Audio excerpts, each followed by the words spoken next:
Welcome to a broadcast of the recent Lorain County Commissioners' General Meeting. Unless otherwise announced, meetings are held Wednesday morning at 9:30 at the Administration Building, 226 Middle Avenue, 4th floor, downtown Elyria. These are public meetings and you are invited to attend. Agendas are posted prior to the meeting at www.loraincounty.us. Click on Departments to see the Commissioners page, then click on View Agenda. Good morning, everyone. If you'll please rise for the Pledge of Allegiance.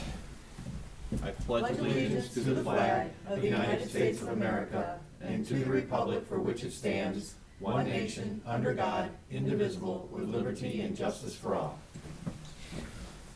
And our prayer for the day from Matthew: you're blessed when you can show people how to cooperate instead of compete or fight. That's when you discover who you really are in your place in God's family.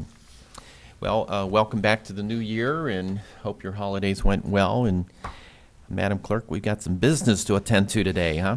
We do. Under resolutions, elect the president of the board for year 2017. Okay. And I'm going to make a motion this morning. Are we operating under popular vote or electoral college? No. I'll make the motion to nominate Lori Kokoski as president. I'll second. Any further discussion? Mr. Lundy. Aye. Mr. Kayla. Aye. Ms. Kowski. Aye. Elect the vice president of the board for the year 2017. I would like to nominate Commissioner Kalo for vice president. Second. Any further discussion? Mr. Lundy. Aye. Or, I'm sorry, Ms. Kowski. Aye. Mr. Lundy. Aye. Mr. Kayla. Aye. Okay. Adopt Robert rules as parliamentary procedures to be followed at all 2017 meetings. So moved. Second. Discussion. Well, first time he's moved fast since he's been I here. know. I'm like, wait a minute. Okay, well, we'll I'll just go with second. it. I know my place. I'll just. You're merely a member now. Yeah, I'm Merely merely a member. Ms. Kowski. Aye. Mr. Kayla. Aye. Mr. Lundy. Aye. Provide each Wednesday of each month at 9:30 a.m. as regular board meeting days for 2017. So moved. Second. Discussion. Ms. Kowski. Aye. Mr. Kayla. Aye. Mr. Lundy. Aye. Provide the first or third Tuesday of each month at 9:30 as regular board meeting days for 2017 for public hearings. So moved. Second. Discussion. Ms. Kowski. Aye. Mr. Kayla. Aye. Mr. Lundy. Aye. Appoint Commissioner Kukowski as 911 Review Board Chairman and various members for 2017. So moved. Second. Discussion. Ms. Kowski. Aye. Mr. Kayla. Aye. Mr. Lundy. Aye. Appoint the president to various boards: Data Processing Board, Audit Review, Records, Solid Waste, Board of Health, Board of Revisions or alternate, Children, Family First Council, and Safety. So moved. Second. I'd like to amend it. Would you want to consider the solid waste? I was going to ask that our discussion. yes. Okay. Okay. With the exception of the solid waste management to be appointed for Ted. Commissioner Kalo. Ms. Kowski. Aye. Mr. Kayla. Aye. Mr. Lundy. Aye. Investments. So moved. Second. Discussion. Ms. Kowski. Aye. Mr. Kayla. Aye. Mr. Lundy. Aye. Appropriations. So moved. Second. Discussion. Ms. Kowski. Aye. Mr. Kayla. Aye. Mr. Lundy. Aye. Transfers. So moved. Second. Discussion. Ms. Kowski. Aye. Mr. Kayla. Aye. Mr. Lundy. Aye. Requisitions. So moved. Second. Discussion. Ms. Kowski. Aye. Mr. Kayla. Aye. Mr. Lundy. Aye. Travel. Oh. Travel. We're like So retraining moved. every year. I'm used to going last, but now I'm first. So moved. Do we just need to switch all these chairs I guess around so, we yeah. can get They are in order. They They are are in in order. order. Wow. This is the way it should be, right, Yeah. President? Ms. Kowski. Aye. Mr. Kayla. Aye. Mr. Lundy. Aye. Bills. So moved. Second. Discussion. Ms. Kowski. Aye. Mr. Kayla. Aye. Ms. Lundy. Aye. Mr. Lundy. Ooh. Pass it on. Thank you, Is this, sir. is this an omen for the rest of the year? I don't or know. not? I don't I know. hope Well, we'll get through In it. charge. All right. Authorize various personnel actions as indicated in some received from employees within jurisdiction of Lorain County Mr. Commissioners. Cordez, Thank you, Commissioner Sure you have a lot. Kokoski. a lot of work to do. We do. I have a number of personnel issues and potential hires at Job and Family Services, Workforce Development. I also am in receipt of labor contracts for the recorder's office. I believe I also have the clerk of courts there. They just came in late last week, so I'd like to at least review some of the summaries on that, which we don't necessarily need to take action, but I want to go over them with you. We have pending litigation, potential sale of real estate. A lot of things been happening in the last few weeks. So all of those matters are allowable for executive session discussion under the Sunshine Act. So to ask at the conclusion of our regular board meeting, we go into executive session, we talk about those items that I've explained. Thank you. Thank you. In number 15, I want to kind of reword this one, since there's going to be various other political jurisdictions that are joining this Track Star upgrade. So just enter into various MOUs with Bright Computers, a Track Star upgrade project cost sharing agreement to receive 911 services, to reimburse the county certain percentage of equipment and recurring maintenance costs for 30 years with 90-day cancellation clause, and authorize administrator to execute the documents on behalf of the board. Is that okay? Yeah, I want to have some discussion. So moved. Second. Discussion. A bit of the confusion here, it wasn't the clerk's fault. As recently as Thursday, I was still working with the company on the final contract. Jerry's been going back and forth a lot on it. There was some terms and conditions that needed to be clarified, and I don't think we got the final version until Friday, did we? Right. On Friday. I will tell you that the list of departments that wish to participate is Sheffield Village, Vermillion Police, Vermillion Fire, Wellington Police, Avon Fire, Avon Police, Elyria Fire, Metro Parks, the Sheriff, Lorain Police, Amherst Police, Elyria Police, Avon Lake Police, Auburn Police, and I also believe that the other few outliers will still all come on board once we make this available to them. But that's the front line right now. I think that every first responder organization in Lorain County will come under this umbrella. I only need the authority to enter into MOUs that are specific to those jurisdictions. The one that's going to change a little bit is Vermillion. Some of Vermillion lies outside of Lorain County. I think 25% on their MOU represents a fair fraction of the time that they spend outside of Lorain County on the other side of the border. Basically, the MOUs will indicate that we will initially equip all of the safety responders, not other folks, and we will pay the maintenance every year. The maintenance is about $30,000 or $40,000 under the contract. So we're buying the global contract, we're buying the initial outfit of equipment, and then we're doing the maintenance on the software. Any additional equipment or replacement equipment will be the cost to the local jurisdiction utilizing the program. So you're not doing an outfit for the life of everything. I think it's a good deal. You guys took this approach a couple months ago. We're just now making the final completion on it. The good thing under this umbrella, and as just to remind people, as we spoke about a long time ago, once we do the safety forces, we'll be able to work with schools. If they want to put GPS on their buses, we'll be able to work with all the political jurisdictions if they want to outfit their maintenance vehicles, snow plows, et cetera, et cetera, et cetera. Because the umbrella license we're buying is so big. Exponentially, the cost was minute compared to the advantages of being able to expand the program later on. I'm really excited about the possibility of working with the school districts on the buses and being able to know where the buses are. The police departments really, really want to know that. I don't have to explain all the violence and everything we see today. And it's not just perpetrated on adults. Children are fair game, too. So that'll be rollout 2 and 3 as we complete this launch during the year.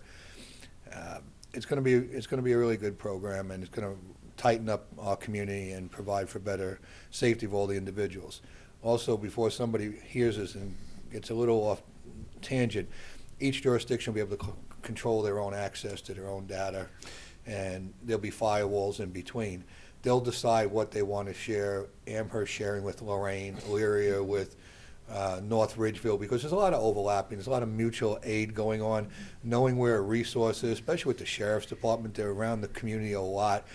A lot of people, I'm going to take a cheap plug here, they don't know what the Sheriff's Department does. They're out doing warrants. They're out transporting prisoners. They're there's a lot of things they do that you see them in a lot of jurisdictions. You wonder why they're there, but they got a job there. They're just not cruising through. So knowing where all the resources are. The other thing I like is that if we lose track of a vehicle, or it's waylaid for a period of time, it'll show up on this, and it'll indicate that maybe something's happened. As we know, our safety forces have become fair game for certain individuals, and they're not as safe as we want them to be. So this will also provide a shield of protection, so we can constantly monitor their locations to make sure that they're okay. So Great. that's a snapshot. It's a great program. Yep. You guys should be. You won't be, but I want to thank you for your leadership in this and getting out in front of this, because we're going to be one of the first communities to be fully connected under an umbrella like this in the state of Ohio. Oh, good. Awesome. Thank you. Ms. Kowski. Aye. Mr. Kayla. Aye. Mr. Lundy. Aye. Approving the payment from Victims of Domestic Violence Fund to Lorain County Safe Harbor, Inc., DBA Genesis House for the amount of $867.39 as collected by Lorain County for the period July 1st, 2016 through December 31st, 2016, pursuant to ORC 2303.201 and 3113.34. So moved. Second. Discussion. Ms. Kowski. Aye. Mr. Kayla. Aye. Mr. Lundy. Aye. Establish compensation for law directors prosecuting violations of state law in municipal courts, or ORC 1901.34C, for the year 2017. Lorain, Elyria, and Overland, 7,500. North Ridgeville, Amherst, 5,625. Avon Lake, Avon, Sheffield Village, Sheffield Lake, 3,750. South Amherst, Wellington, 1,500. Kipton, Rochester, Grafton, Vermillion, and LaGrange, $750. So moved. Second. Discussion. Ms. Yes, Oh. if you would. Sure. Oh. Again, we know what's going on in our tax out there, but people got to know that these are things we don't have any choice about paying. Right. Since we've had this tax issue, and this will be broadcast after the dust all settles on that, but I still like to say that folks need to see all the things that you have to pay for. You don't have a choice. It's not on here to adjust salaries because you feel like doing it. It's mandated by the revised code. You have salary sharing with a lot of elected officials in the county.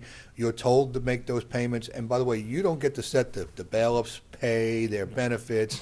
We do bailiffs, we do prosecutors, we do all of those things all around the community. And people just don't see it. And they wonder what we're doing in their community. Well, these are things in their community that have to be paid for.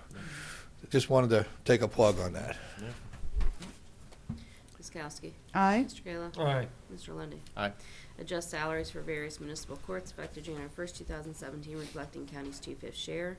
Lorain, Linda Weber, magistrate, biweekly rate was $1,144.53.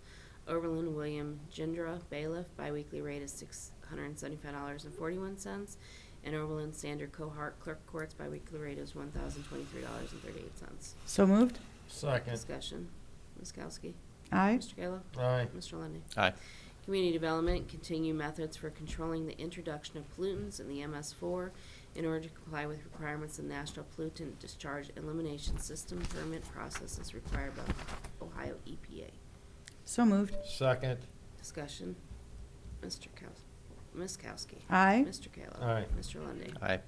Rescind Resolution 16805 adopted December 14, 2016 and replaced with providing for creation of a tax increment financing area encompassing certain parcels of real property, declaring improvements to such parcels to be a public purpose, exempting such improvements from taxation for 10 years at 75%, requiring the owners of such parcels to make service payment in lieu of taxes, establishing a redevelopment tax equivalent fund, describing the public infrastructure improvements made, to be made, or in process of being made by the county to directly benefit those parcels, and providing and authorizing related action pursuant to ORC 5709.77 through 5709.81. So moved. Second. Discussion. Mr. Cortez, do you want to comment on this? Maybe. Maybe. I believe this is the one we were doing out at Golden Acres on the property up on 58. It's just housekeeping on that resolution. While the property is still in county hands, it benefits us to implement a TIF. Now, the TIF doesn't actually have to be activated, but it's there. You need agreement of the landowner. We're the landowner.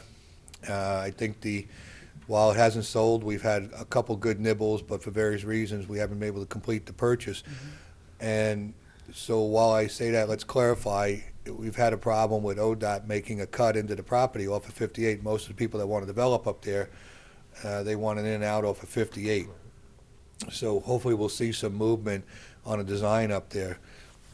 But if the property develops, we'd like to be able to gain some TIF dollars so we can do some infrastructure improvements in that four-way area there that may allow ODOT to give some consideration to a turn lane or something in there. Obviously, we'd have to pay for that. This should generate enough money where we could actually put a turn lane in, and that may alleviate their concern with a cut off of 58. Now, do the schools need to be notified now or not until there's an actual project? The school has been notified. It's required. A 1075 only requires that we notify them. Anything in addition to a 1075, we have to negotiate with them. There's clawbacks and make wholes. I know the community development has had contact with them. I also have, but I allowed Don to, excuse me, make the initial discussion points with them. I think we're fine. Again, not to be belligerent about this, but there really is no ability for them to object to a 1075. Okay. So I'm hopeful for some positive development on that property. It would certainly help us out a lot. I've seen people criticizing us for having property. Why don't we sell it? Well, we've been trying to sell it. We did all the work 3 years ago to parcel all that off and put it up for sale. And we do have an agent, a commercial agent, but for various reasons, it hasn't moved. But I'm hopeful. Thank you. Ms. Kowski. Aye. Mr. Kayla. Aye. Mr. Lundey. Aye. Solid Waste approve an MOU with OSU Office for the year 2017 for compost education in the amount of $17,400 to be paid from the solid waste allocation account. So moved. Second. Discussion. Ms. Kowski. Aye. Mr. Kayla. Aye. Mr. Lundey. Aye. Extend a contract with American Paint Recyclers of Middle Point, Ohio for discarded latex paint recycling services for fiscal year 17 to be paid from the Processing Services HHW account. So moved. Second. Discussion. Ms. Kowski. Aye. Mr. Kayla. Aye. Mr. Lundey. Aye. Send the contract with Liberty Tire Recycling LLC Minerva for operation of scrap tire collection to be paid from the scrap tire account. So moved. Second. Discussion. Ms. Kowski. Aye. Mr. Kayla. Aye. Mr. Lundey. Aye. Extend the contract with Green Wave Computer Recycling LLC Indianapolis, Indiana for e-scrap collection and recycling services for FY17. So moved. Second. Discussion. Ms. Kowski. Aye. Mr. Kayla. Aye. Mr. Lundey. Aye. Under the Transit, approve and enter an agreement with City of Overland to provide transportation services effective January 3rd through December 28, 2017 for 2 days per week service for 9 hours of service. Overland will provide the county with local funds in the amount of $22.94 per hour, plus the $50 monthly fee to cover the expenses. No county general fund monies will be used for service. So moved. Second. Discussion. Ms. Kowski. Aye. Mr. Kayla. Aye. Mr. Lundey. Aye. Under the engineer, post 25% load limit reduction on various county roads for thaw moisture period effective February 1st through May 1st, 2017. So moved. Second. Discussion. Ms. Kowski. Aye. Mr. Kayla. Aye. Mr. Lundey. Aye. Proceed with force account for normal and general maintenance and repair during 2017 on county road for safety of the traveling public. So moved. Second. Discussion. Ms. Kowski. Aye. Mr. Kayla. Aye. Mr. Lundey. Aye. Post 25% freeze-thaw load limit on various roads in Carlisle Township in accordance with the ORC 5577.07, effective February 1st through May 1st, 2017. So moved. Second. Discussion. Ms. Kowski. Aye. Mr. Kayla. Aye. Mr. Lundey. Aye. Approve and enter an LPA agreement with ODOT for Gore Orphanage Road Bridge 1535 replacement.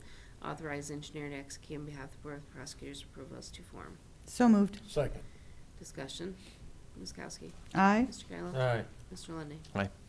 Approve and enter an LPA agreement with ODOT for Baumhart Road resurfacing and safety improvement project. Authorize engineer to execute on behalf of the Board with prosecutors' approval as to form. So moved. Second. Discussion. Ms. Kowski. Aye. Mr. Kayla. Aye. Mr. Lundey. Aye. Approve and enter an LPA agreement with ODOT for Safe Roads to Schools Infrastructure Project, Elyria Township, and authorize the engineer to execute on behalf of the Board of Prosecutors' approval as to form. So moved. Second. Discussion. Ms. Kowski. Aye. Mr. Kayla. Aye. Mr. Lundey. Aye. Under the sheriff, receive and file annual report in accordance with the ORC 325.31 on the fees due and unpaid for more than 1 year prior to January 1st, 2017, in the amount of $2,956,825.52. So moved. Second. Discussion. Just for information purposes, this is a cumulative amount starting back when the sheriff first took office, and it's not that they're not going to continue to try to recoup these monies. They're always trying to get these fines and fees paid up, but this is required by the Ohio Revised Code to tell us about how much is unpaid. So, Well, you'll be criticized for that, too. There's just so, it costs more to go out and try to get some of these funds. You're talking some people $10, some people $100. The efforts are made, but some of these things go back 15, 18 years for $100. Some of yeah, he's some of the been here people are since dead. what? It still has to be accounted for. Or was he before us? Yeah. 4 So, years before us. oh, the Sheriff Smetty's been there since 2000, I believe, as the sheriff. Right. So this goes back 17 years. So it's not what it appears. It's similar to, delinquent real estate taxes that the gentleman was in here. It really didn't want to listen to any reasonable comments on that. Some of those are abandoned properties that are brownfields that companies have gone out of business on. Mm-hmm. Government takes that, you become responsible for all that cleanup. There's no success or an interest on those things. Sometimes there's a lot of strategic reasons why things are the way they are. If people would just give you a little bit of chance to explain, they may understand it. But when you don't want to understand anything, there's no sense having dialogue. Yep. Ms. Kowski. Aye. Mr. Kayla. Aye. Mr. Lundey. Aye. Mr. Cortez. I have a lot for executive session. I'll yield to council. Thank you. Mr. Ennis.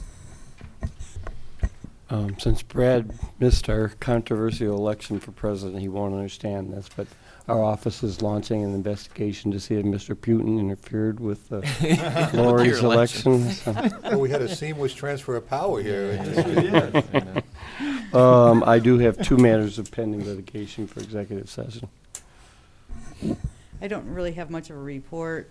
Just want to welcome everybody back to 2017. Hopefully it's going to be a good year, and hopefully we'll be able to have that tax that we imposed last year. It's very important to run county operations. So my other new full-time job has been replying to as many as I can. The newspaper blogs, been on Channel 5, you were on Channel 19, so it's gotten a lot of press, and actually the press has been kind of in our favor, realizing that we haven't had this increase since since 1986, and it was imposed then. So, the commissioners prior to us way back then tried to get a tax passed and couldn't, just like us. So, it's in my report. You seem to like to get your face pushed in a little bit on those blogs. That's all right. I give you credit. I really do. They're not always very kind to you. No, they're not. Well, we were called a couple names in email. Oh, yes. I got called 3 nasty names. He got called 2 nasty names. Because so. I'm not near as nasty as you. They couldn't find another word to call me. One was usually for women, a bad word for a woman. So that's why you didn't get called that. Yeah. All right, end of my report. Yeah, not a whole lot again. Hope everyone had a nice holiday, opening up the county, general business, and then we'll see how it goes till Friday, basically, and we'll make decisions on what the upcoming future is going to hold for Lorain County government. End of my report, and I don't get on the blogs. Don't read them. So thank you for representing us, Commissioner. He just waits for us to tell him about it. Yeah, you tell me, right, okay. Would you have something else to do?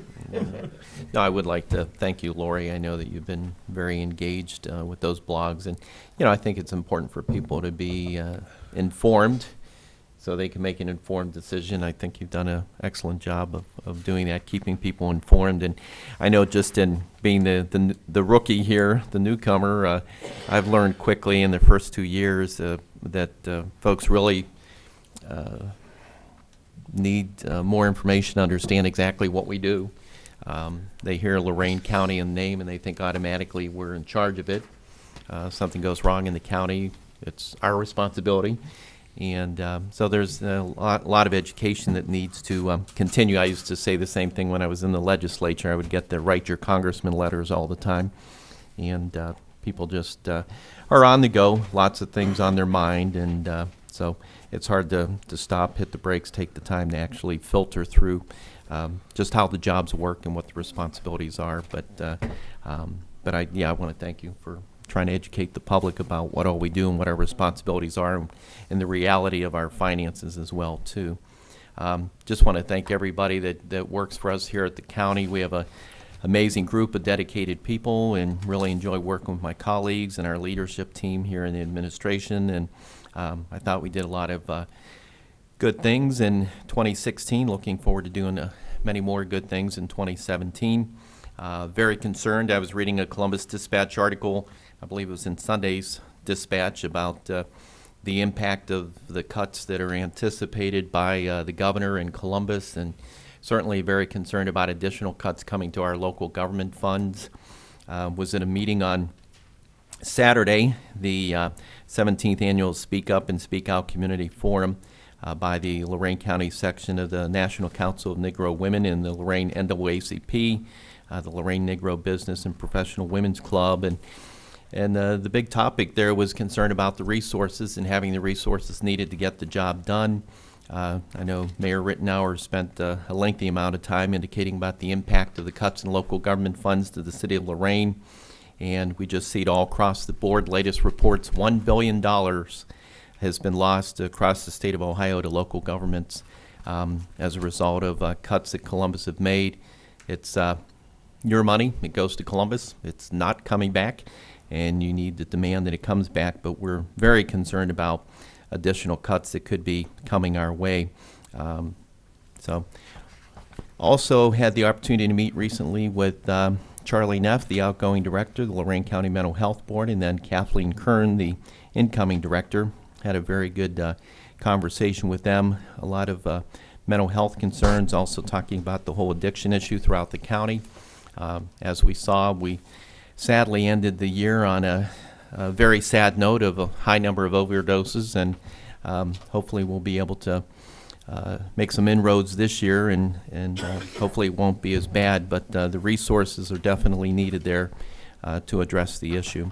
And again, just want to thank everybody for the spirit of cooperation and the good work that we did in 2016. Looking forward to working with everyone in 2017. Today at 11 o'clock, TID will meet. Our January 18th at 9:30, the Commissioners' next meeting. And then January 19th is our Land Bank meeting at 10. And then January 26th is our Investment Advisory. Board correspondence? Move to approve the board correspondence and waive the reading. Second. Discussion. Ms. Kowski? Aye. Mr. Kayla? Aye. Mr. Lundy. Aye. Public comment? Anybody wishing to address the board this morning? I see none. Make a motion that we go into executive session as outlined by the administrator. And did you have something too, Jerry? Yeah. And the assistant county prosecutor. Second. Ms. Kowski? Aye. Mr. Kayla? Aye. Mr. Lundy. Aye. This has been a broadcast of the recent Lorain County Commissioners' General Meeting. Unless otherwise announced, meetings are held Wednesday morning at 9:30 at the Administration Building, 226 Middle Avenue, 4th floor, downtown Elyria. These are public meetings, and you are invited to attend. Agendas are posted prior to the meeting at www.loraincounty.us. Click on Departments to see the Commissioners page, then click on View Agenda for a printable copy of the agenda.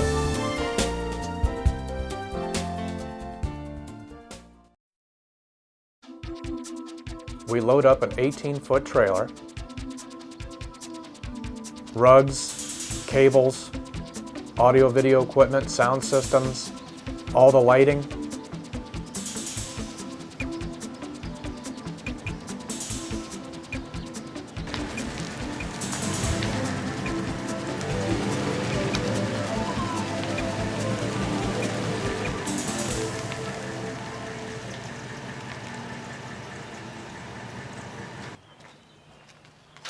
Then we have the task of hauling everything out of the trailer and taking it into the gymnasium or lunchroom or whatever large multi-purpose room they have for us.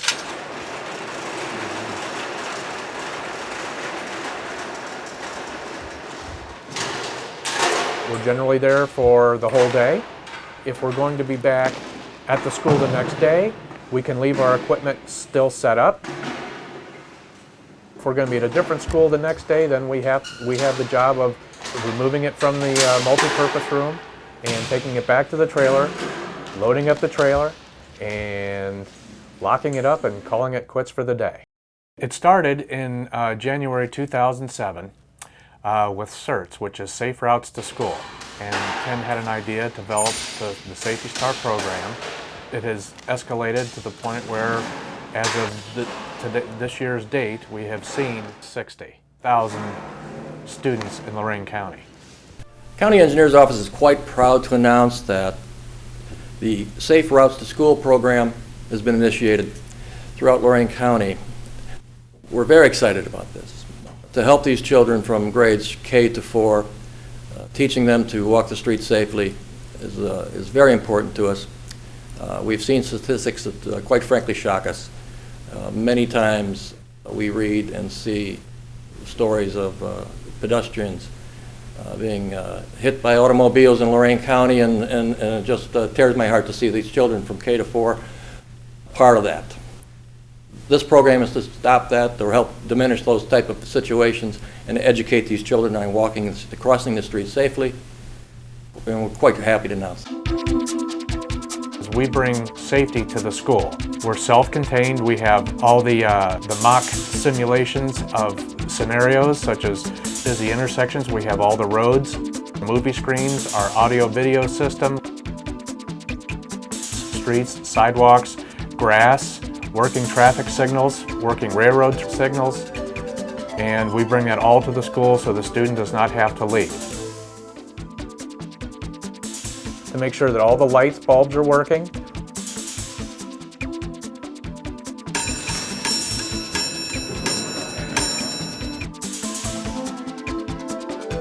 And that all the audio video equipment is up and running. We then put on the program. We put together a dynamite program with a lot of positivity. We're very animated. The students enjoy it while they're learning an important rule about safety. When we ask questions, we ask for group participation. It's never just one student answering the question, it's everybody answering the question together. Are you ready? Teachers included. We make learning fun for everybody. We show two short films. One is Willie the Whistle, and Willie the Whistle teaches kids in a simple format the correct way to walk with parents, aunts or uncles, or any other family members that are responsible adults to cross streets where there are no stop signs or where it's just stop signs and no traffic lights, and to cross streets where there are parked cars, what to look for, when to cross, when there are cars parked along the sides of the street. And again, it's all basically looking left, right, and left. When the short film is over, we generally teach from what the kids just watched. And those are the scenarios then we go over with our mock setup. We go over basically what the video has just gone over. And then we let the kids apply what they just learned to doing it in real life to our mock simulation that we have in the room that we are performing in. Everybody leaves at the end of our program with a great feeling, knowing that all they have to do is look left, right, and left again, and they're going to be smiling for a good long time. I would highly recommend this program to all administrative principals in every school system. And it's a very good program. I believe in it 100%.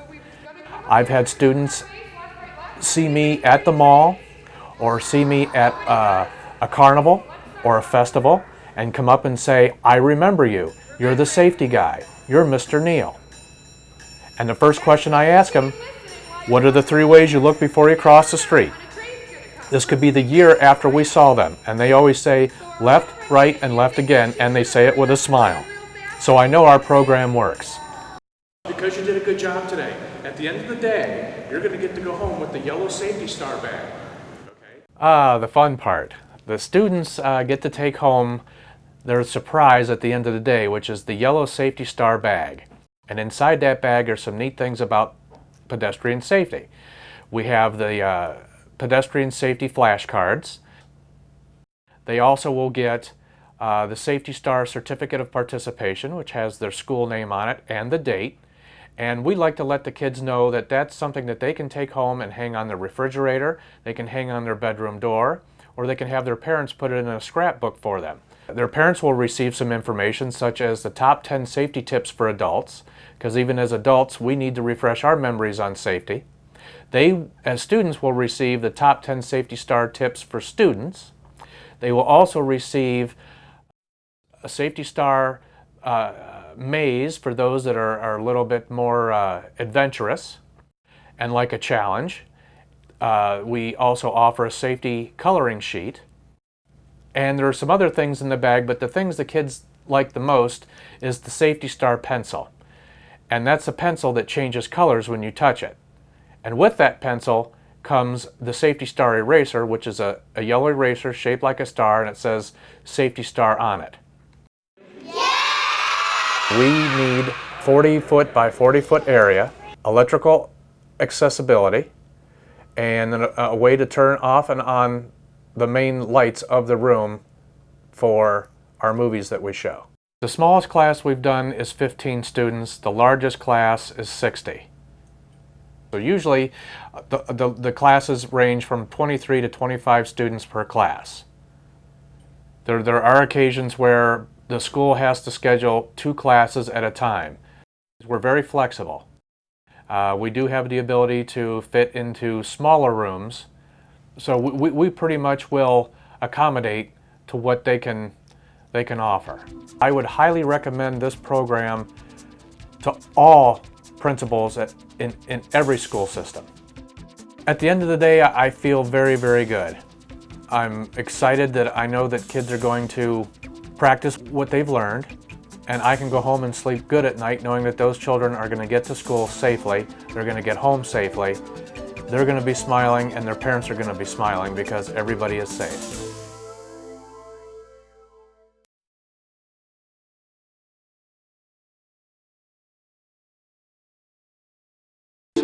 They're doing drugs. It's easy to start, and it's painful to stop. Prescription drugs are a prescription for a reason. If you take too many of a prescription narcotic, you die.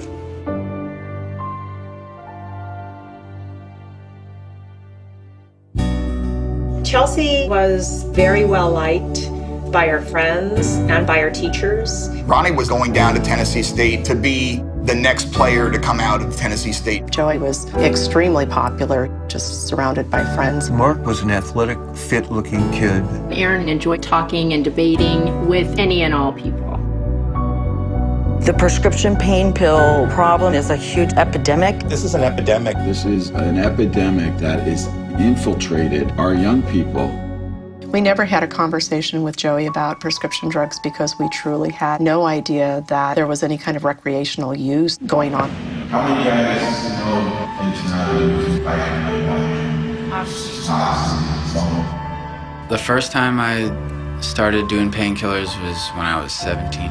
I would steal pills from my friend's mom. Her stepmom had a script for Vicodin. That was like heaven. I went in her room and stole Vicodin every day. He would ask to use the bathroom in other people's homes, and he'd go in there and go in their medicine cabinets and steal prescription drugs.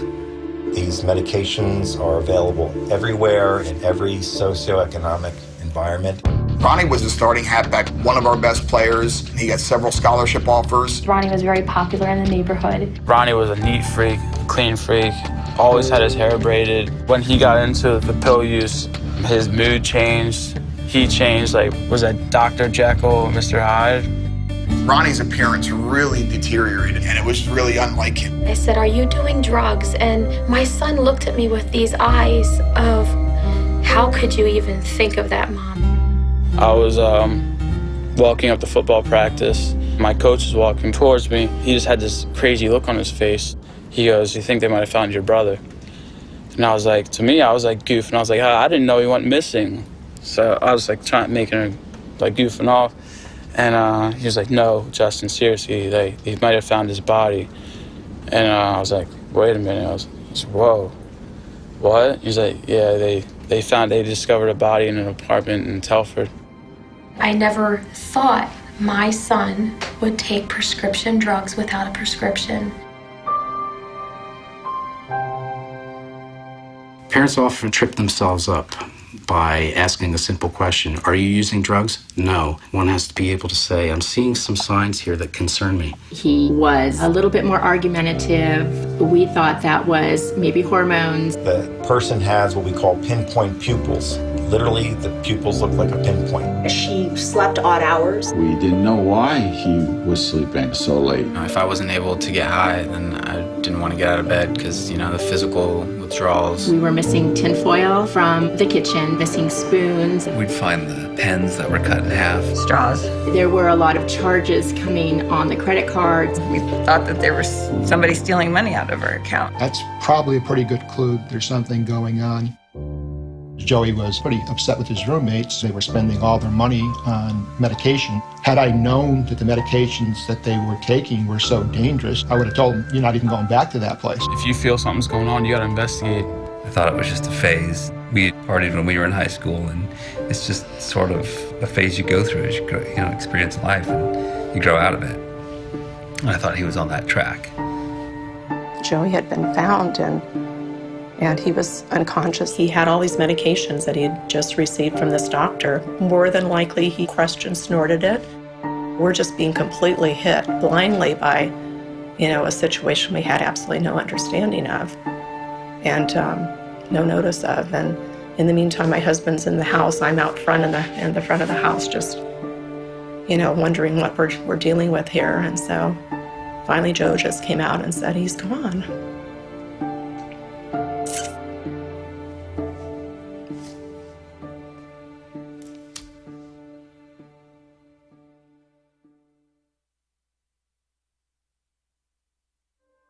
I was downstairs getting ready for work, and Cookie told me she couldn't get Mark up. Mark was powerful and had the nickname in some circles of Tank. I reminded her that what she had to do was get a cup of water and splash him with it and stay out of his way. And she told me it was different. We found a clear plastic bag of loose pills. I'm not sure if he even thought he was doing drugs, and I know that sounds crazy, but it's not like it was heroin or cocaine. We followed the ambulance to the hospital. A few minutes later, someone came in and told us that Mark was dead. We never thought that was a possibility. I had no idea that kids were abusing medicine.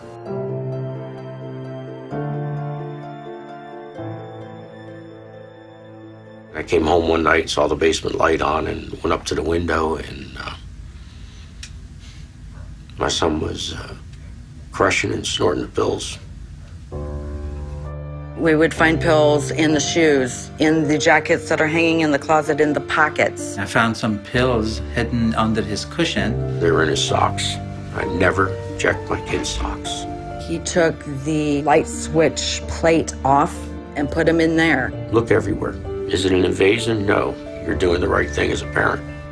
I would question Chelsea, and she would always assure me that everything is fine and nothing's wrong. Kids don't want to get in trouble, so they're going to tell you exactly what you want to hear. There was always something down deep inside that said to me, something's wrong. You doubt yourself because you wonder if you're making a bigger deal out of something. Maybe deep down my parents knew that I was high. You can't always believe your child. Their lies get bigger when they're trying to hide substance abuse. I knew her inside and out, and I remember Chelsea as the little girl that she used to be. I looked at him and I only saw the most beautiful son in the world. It was very difficult to think that she would be lying to me, which she was. She was out using and abusing prescription drugs. Long-acting agents like OxyContin are meant to be delivered in the body over a period of hours, if not a day. If they're chewed, crushed, and snorted, you get the entire dose at one blast, and if the body's not ready to accommodate that, you will stop breathing. We needed to call the police. But what are their neighbors going to think? Put all of that aside and focus on what's important, as difficult as it may be. Families can't get too caught up in the idea that there may be an arrest charge of my son or daughter. They could be in jail. They could be in the morgue. The law saved my life. If my mom hadn't called the cops on me, I don't know where I would be right now. It was the most difficult thing to do, to call the police on your own child. It was horrible. I have gone from putting importance on things like what college are you going to get into to just celebrating the fact that she's alive today. She's doing very well. She's clean and sober. She's productive. She's sweet. And I have her back, and I'm thankful. And it's wonderful. Aaron had spent the night at a friend's, and they found him blue and non-responsive. They took him to a local hospital. He was using Vicodin, which we found out through his toxicology, what was in his blood system. I witnessed him have 2 heart attacks in ICU. He had staph, he had pneumonia, he went through seizures. The doctor was explaining to us that he was going to die. We held his hands on each side, and we started crying, and he just laid there. People use the medications in an abusive way, not knowing what the full consequences are, and somebody ends up here. Within 24 hours, Aaron had opened his eyes.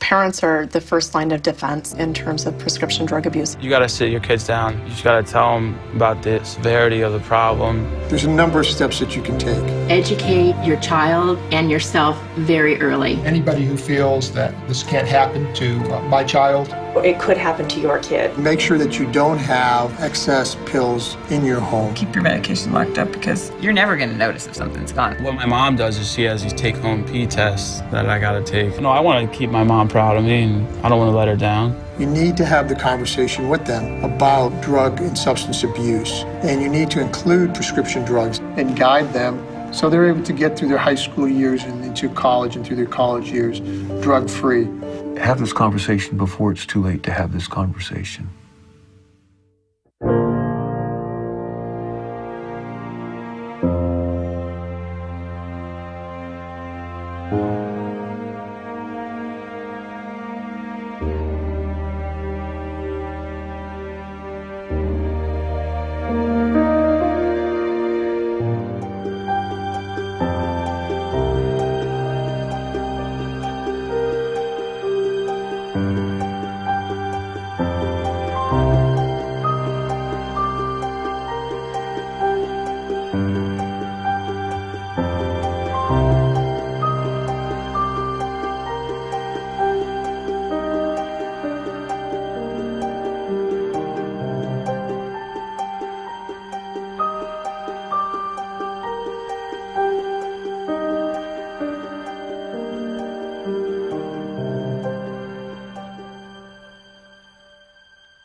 Our mission is to capture and preserve the spirit, the sacrifices, and rich history of the American people.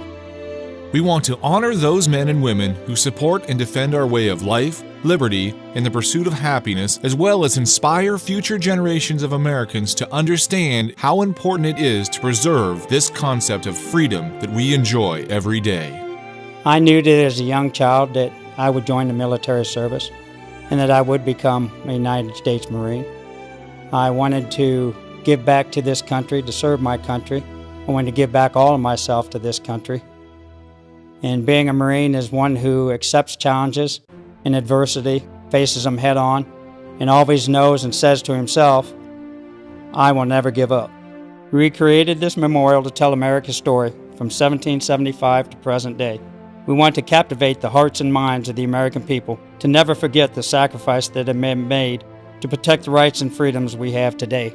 We need to keep America's sense of patriotism ignited and a continued respect for those who support and defend our freedom and way of life, both here and abroad.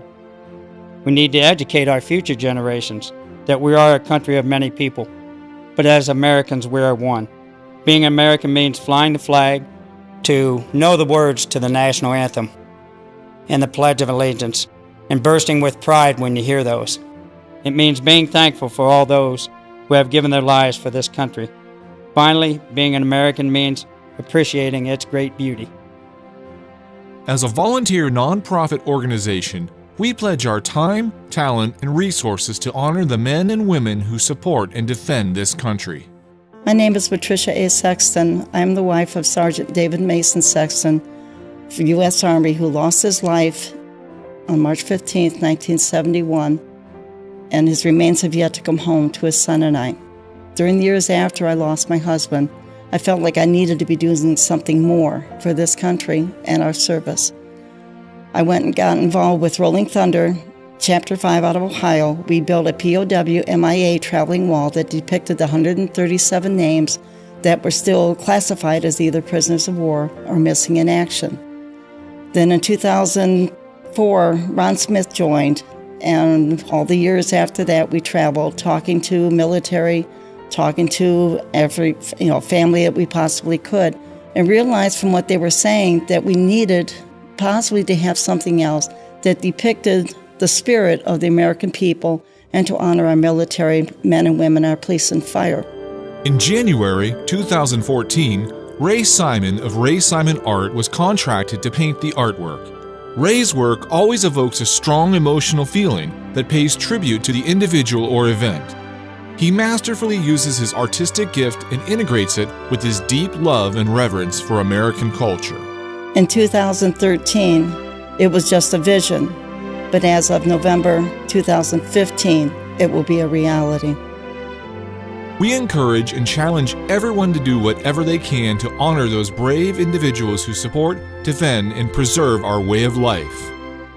Please help and join us as we bring the spirit of America's story to thousands of Americans who want to pay tribute and honor to those who support and defend our great country.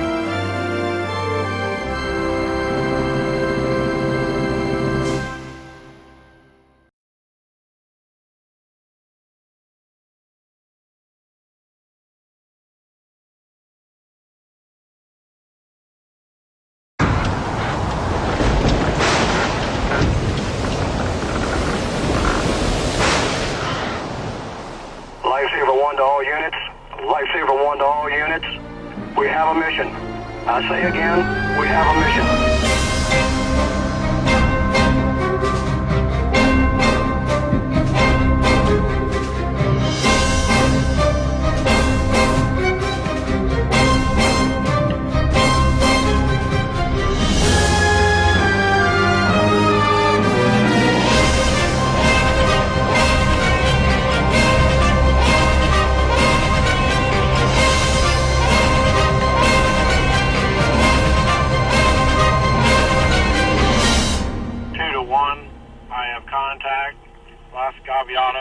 Country Club Boulevard.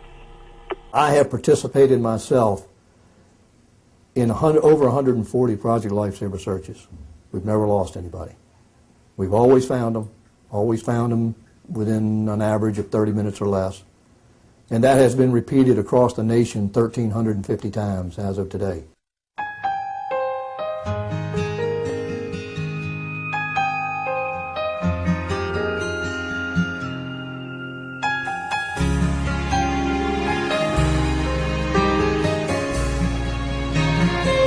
She shaves his face, she combs his hair, she helps him find his rock. Rather than having one or two within several thousand that are born with autism, the last statistics that came out was 1 in every 166 births was autistic. Looking at the Alzheimer's statistics. You're talking about, right now, you've got around 5 million Alzheimer's patients. Well, they say in 30 years that number is going to triple to 15 million. Why is that? Because the baby boomers are starting to come into that age where Alzheimer's starts to strike. Cooks his meals, she wipes his mouth, and the window that he's looking out, she reads. As we're sitting there, you can see the relief in their eyes that they know there's something out there that's going to give them peace of mind, that they're not going to have to every single minute of the day worry that their loved ones are going to wander off and possibly die. Our program is so successful, and the efforts we put when we talk to the clients and to their caregivers, they can see that we care, and they can see that in the history of the program is that we're successful. His name, oh, every day is much the same. She sighs that sigh from deep within.